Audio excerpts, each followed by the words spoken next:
السلام عليكم ورحمة الله وبركاته. قبل أن تدخل تفتحوا بركة مترجر تبلي وانطق جراتني ورني من تبرح لها شمار كفوني وبلي وانقيا فقدرات أمر الجرات لا تمر جسني خيس ربي بركة سني فاقا وهم لكينا جتورا. الحمد لله هقوم أقول له واللي كانت الحمد لله جتورا مدري تبروسة بيكا أكبرهم أروان ما تكشف بتو فيها باي اللي مي ساعات اللي باي كبو مالي وجه تواني دبت الفيشن غير بلتي نهاياتي من ولا تنجرو رب جانا كارسيا كموتشي سو كاثر ردمت ويا سدفات كاي ويا عرفة فارنا كاتي ربين جانا كارسيا كموتشي سو دليسي تشوفي سيفا ديسو ماماتي سيفمو ربين صبري دمان كم نسيفا كنو ماتي سيساني اللي جتشلو جولي دايما سيساني اللي ربين صبري حاكل نوفي والله جباتي إني موهات ديفتي بعدين في الجوني إني جبات جو مال هجنان إلمون تني تبقى تهرما وتومتي تكا تعلم بإني متي تميا حال اللي ساعتي كانت ترجولين تنهار وفي تدفو بربادو تهار وفي جدو رادفو بربادو متي تولين بيتي تولين تني دائما تنهار وفي بيتي wanni itti jabaatu haadha ishiitii fi ilmaan ishiitii amma hundi geennaa hin dagannaa jechuudha. Si rabbiin jannatan haa gammachiisu aanaarii si cufaa yoo rabbiin sabrii haa kennuu fi namni duuti itti jabaatu hundi keenya yoo hin dagannaa hundi keenya yoo laalaa du'aatan hin dagannaa ilaa haadha malee haadha fi ilmoo keessaan baatu wallaahi maaliif jennaani odoo haga haati abbatu yeetaamaa nama godha haga turanii osoo ilmatu yeetaamaa nama godha ilmoo haadhatu yeetaamaa godha osoo jedhanii bar ilmoon jechuudha yoo haati irraa duute namni akkasii hamleen qaban jiru yoo abbaan irraa du'e ilmoon abballee haati abballee taatee fi haadhallee taatee fi wallaahi hundi keenyaanii beeknanii arginallee jechuudha. haadha jechuun ka haa ta'ullee abbaa yoo ta'amaa nama haa godhamullee gaheen abballee san hundaa miti jechuu kiyyaa fi miti obboleeyyan garuu ilmoon haadha dhabuuni baay'ee tokko ulfaata yaa rabbi osoo galtee haati immoo osoo galtee dhugaa haati odoo namni du'ee galuun kamalu taate haati ijoollee ni galti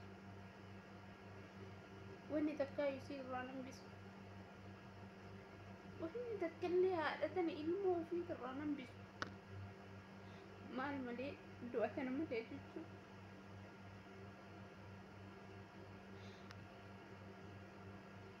Nuti tuni ilmoo ofii irraa namaan bifta soo dandeette barhaatii kajalaa karhaa kiraa deemee yoo xiqqas ta'ee guddas ta'ee odoo dandeette bakkee isaa sana buufte bakkee ilmoo ofii sana buufte siraa galchite akkasii wallahi ani ga'uufillee miti rabbiin jannatan si haa gammachiisu ogini namatti dhagahama akkaataan hayaatichi tartee rabbiin gaatii sanitti sababee waan xiqqishuu tana jechuudha waanuma xiqqishuudha waa guddoo miti maaliif jennaaniini achitti subhaanallaa gaazin isii gube sun odoo haadhatee mana keessa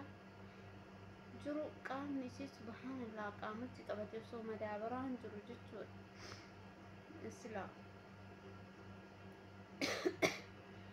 silaa ka itti qabatullee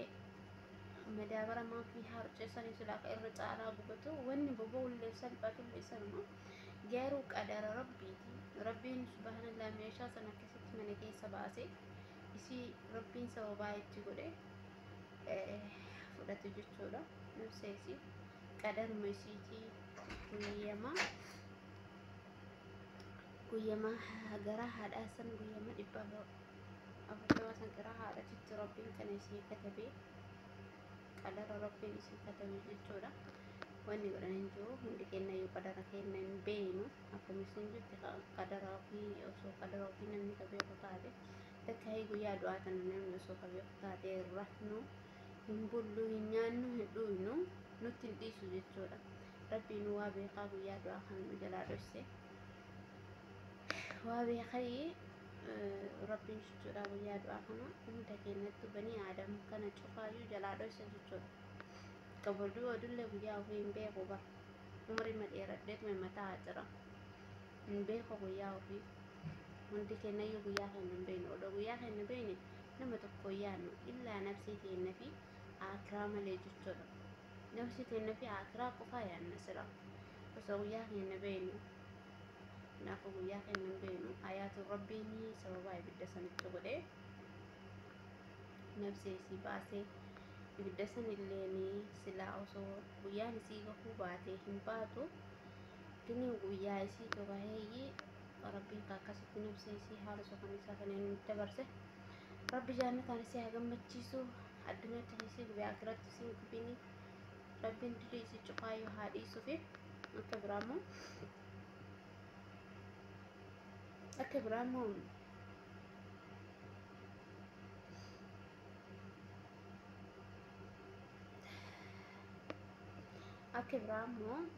Saayidoo faantii raqamuuf illee maxxansanii warroonni ilmaan isii tana yetaamaa isii tana dhugatti yetaamaadha haati yetaamaa nama gooti ijoollee isii tana miskiina isii tana namni gargaaru barbaadan haadha isii tana firoo isii kana ahnaalii isii kana namni jajjabeessuu barbaadan jedhee Saayidoo raqamuuf maxxansee jira viidiyoollee waraabanii jiraniif irratti himaadha namni rabbiin isin laaffise ደግሞ warri ዩቲዩበር የመን jechuudha warroonni ዩቲዩበር የመን fakkeenya guddaa nama keenya kan hundaafuu jechuudha warroota ዩቲዩበር ka waa hundarratti jechuudha waa hundarratti fakkeenya irraa barachuu qabna jechuudha fakkeenya nu tahani maashaallah rabbiin ammallee beekumsa dhuman qabne isaanii haa kennu yaa rabbi baay'ee nama gammachiisa jechuudha akkaataan isaan itti waa hundarrattuu gaafa ilaa gaafa hayaat haakimi seente sirraa qabdee gaafa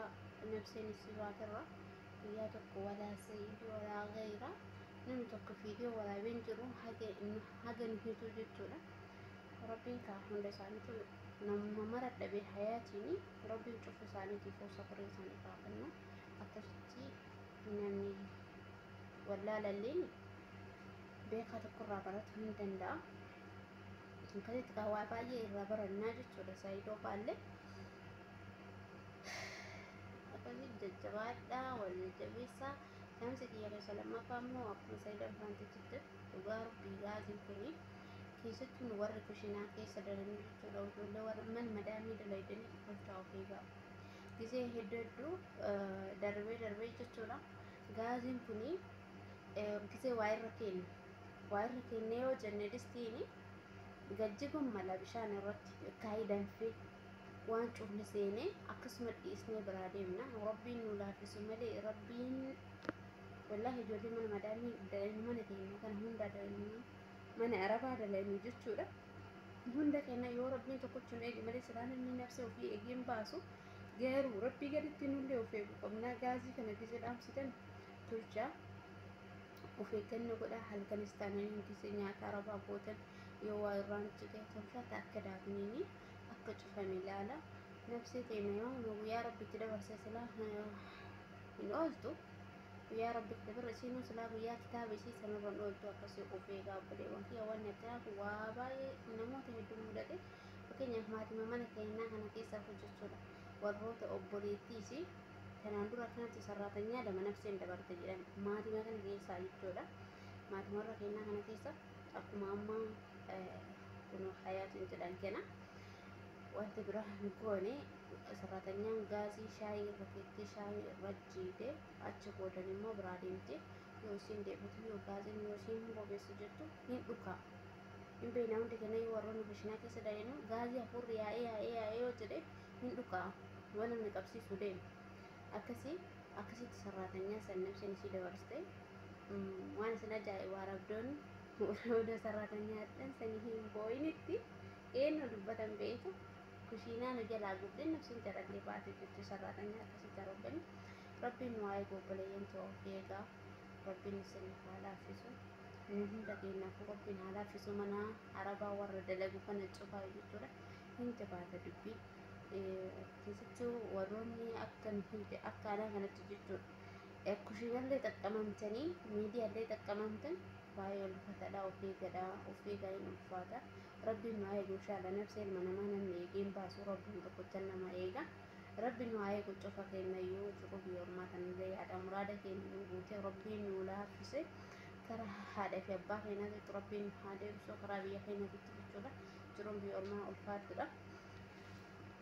Akkasisin jira obboleeyyiin akkasuma